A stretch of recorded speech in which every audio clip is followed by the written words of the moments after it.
David. David. Dave, are you in the fridge again? Get out of the fridge. David.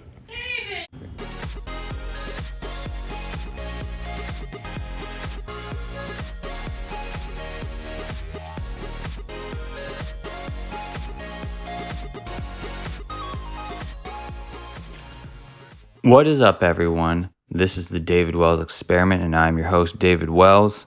So, big surprise, lol, I'm going to mention video games. I might mention some other stuff, but I want to talk about the launch of the Game Boy all the way back in 1989. Dang. In about 7 years, the Game Boy will be 40 years old. And it lived from 1989 to, you could say, 2003. That was when it went from Game Boy, Game Boy Pocket, Game Boy Color, Game Boy Advance, Game Boy SP. And it enjoyed a long life, but it had its time. But even within the retro community of video games, people still love it. And a lot of that has to do with nostalgia. One of the things I don't think the Game Boy gets enough credit for, especially the non-color version, was it had 4 colors to work with: black, white, and 2 shades of gray. And people remember it being so detailed and having so much. It didn't give the impression that it was just working with 4 colors. That's how creative people were with it. I think from a design standpoint, it's remarkable what people were able to achieve or to suggest with such limited options. And it does feel like we kind of lost something with that. So part of art is working within your limitations, and the Game Boy exemplified that marvelously. And I don't think it gets enough credit for that. So anyway, the games I want to talk about today are Super Mario Land, Super Mario Land 2, and Wario Land, Super Mario Land 3. I imagine that Super Mario Land 3 was tacked on to Wario Land just for like marketing reasons, but it makes sense because nobody knew who Wario was. Well, if you played Super Mario Land 2, you knew, but to the general public, who hadn't, they might have been like, is this a Mario knockoff? So there had to be some clarity. So anyway, the Game Boy wasn't the only handheld system that launched around that time. About that same year or a year later, it had competitors: the Atari Lynx, the Sega Nomad, and the, I forget who it is, but Hudson Soft. They had their own handheld. I think it's called the Express or the TurboGrafx Express. Or anyway, so these were all technically superior, and I feel like I've mentioned this before. They had color backlit screens, but the one thing they didn't have was battery life. Their batteries were like, you had to, what is it? Oh yeah. I think the worst offender, and I forget if this is one of them or all of them, you needed like 6 batteries for 6 hours of life. Whereas the Game Boy, you had 4 batteries and you got 30 hours of life. So purely by economics, the Game Boy was the best choice. But it wasn't just, cheaper is better. The Game Boy launched with star titles. None of its competitors could say like, "Oh yeah, this is the software you're that is going to motivate you to buy the hardware." The Game Boy launched with Super Mario Land and Tetris. It was packed with Tetris in order to appeal to an adult audience. Although originally they were going to pack it with Super Mario Land too, but they thought that would appeal exclusively to children. So they went with Tetris, and it was a smart move on their behalf. People who wouldn't normally play video games went ahead and bought a Game Boy. The first time I got to play Game Boy was at a family friend's house, and the husband, he owned 2 Game Boys, and he had several games, and I was hooked. I couldn't believe that you could play a video game in the palm of your hands, and I desperately wanted one. And I think one time they accidentally left their Game Boy at our house, and I was just like, yes, it's mine. Or it was mine for the duration before they came and asked back for it. Anyway, so one of the things. So I'm going to try to hone in on the Super Mario Land series, including Wario Land. So when they did launch the Game Boy, they knew they were going to need a star title, and Mario was their biggest player. So they set about developing a game for the Game Boy. The big exception to this is that Shigeru Miyamoto wasn't going to work on it because he was too busy launching the SNES and working on Super Mario World. So Gunpei Yokoi, the designer of the Game Boy, headed this along with a bunch of other figures. So if you look at Super Mario Land 1 and you look at Super Mario Land 2, there's a world of difference. Mario seems tiny. He operates almost like a tank. He stops on a dime, and the levels are short. The whole game is 12 hours. I think I beat it in like 40 minutes. You can't go back and forth on a level. Like once you move past a certain point, you can't go back, and there's no save. They didn't bother putting a lithium battery to hold a charge to save data. I don't think that would happen for like another year or so. Anyway, that was the first handheld Mario game. And so some interesting things is they had to work with the limitations. As I mentioned before, they had 4 colors to work with. So they got rid of the green mushroom and replaced it with a heart. And rather than have a fireball, they had a cannon or a cannonball that bounced back and forth. So one of the things that they were able to do in that first game that they didn't get to do in the first Super Mario Brothers game is there are 2 shooting levels in that game. The final boss is a shooting level, and Shigeru Miyamoto originally had ideas for that. So in a way, they were able to use some ideas that they couldn't execute at first. So kudos to them on that. Now, a couple years, so that game sold insanely well. I mean, it was a launch title and it was Mario. So, of course, the numbers make sense. So, a couple years later, Nintendo has a better idea of what the Game Boy can do. They've had a couple years to work with its architecture and they know how to push it more. So, they released Super Mario Land 2, 6 golden coins. That was the game that I got when I got a Game Boy in 1998.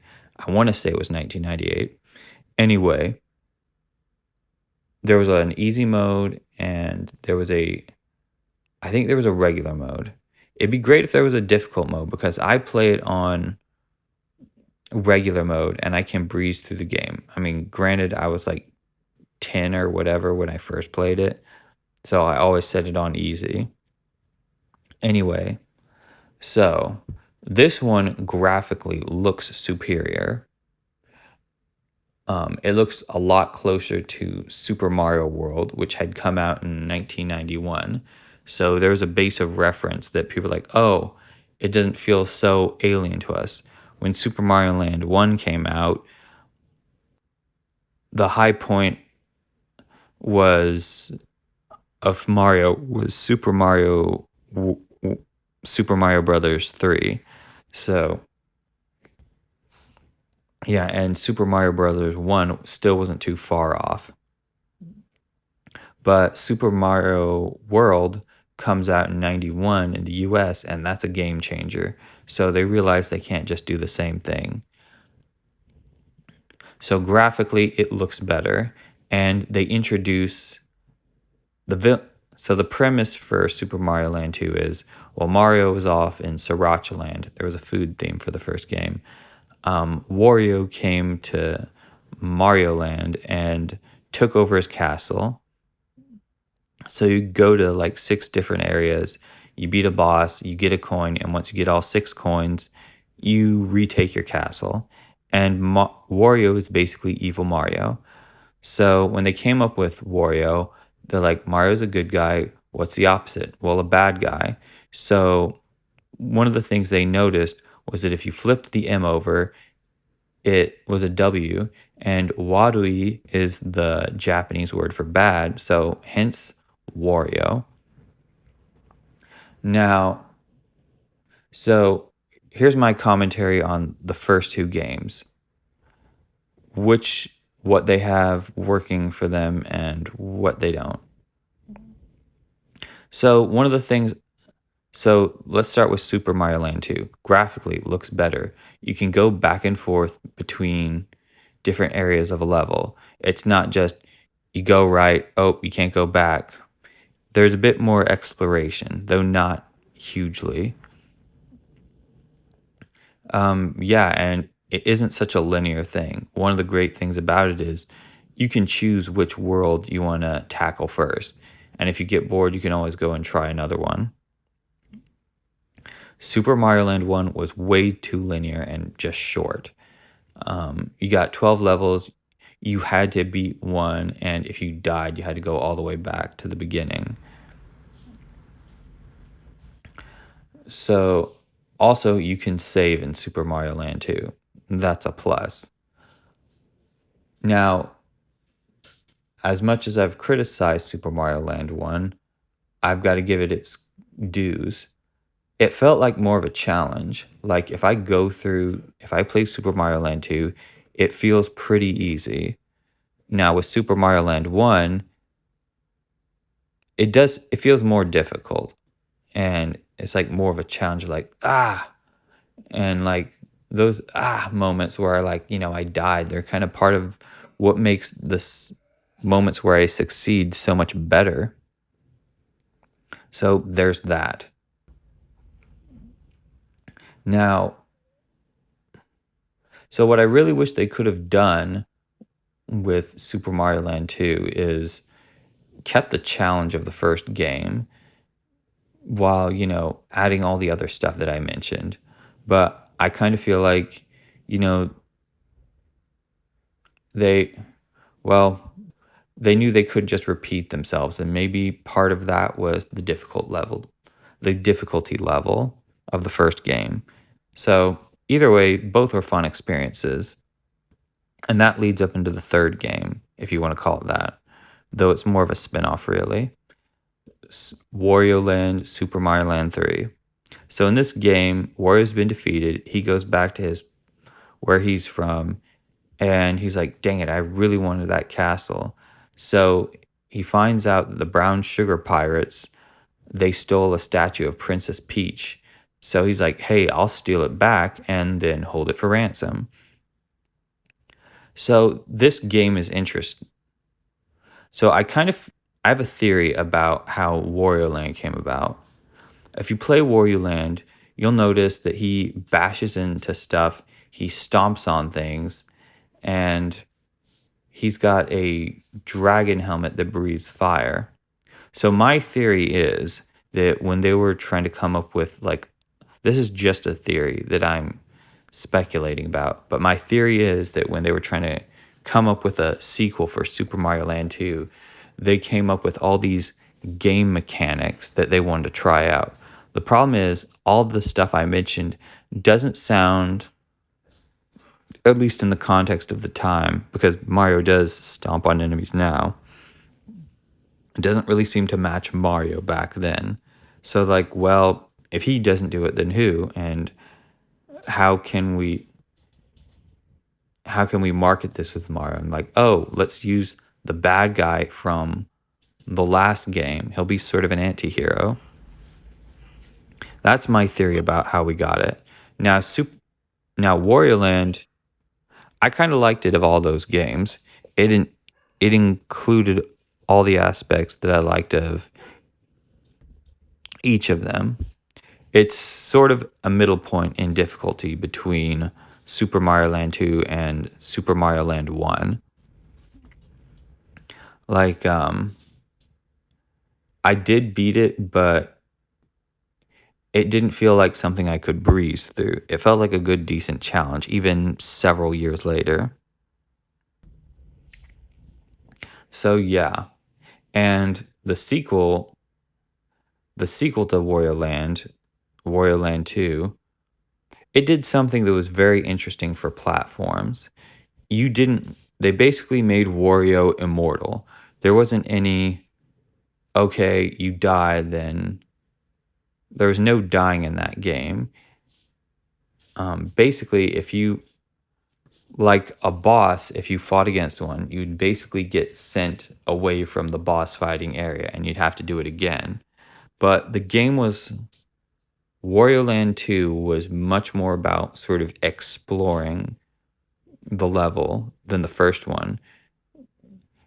That was interesting what they did with the Wario Land series was they were much more exploratory games.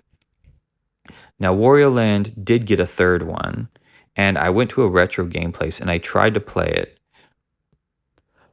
Man, I have to wonder if nostalgia was a factor in the other games because I bought it and I wasn't compelled to see it through like I was the other games.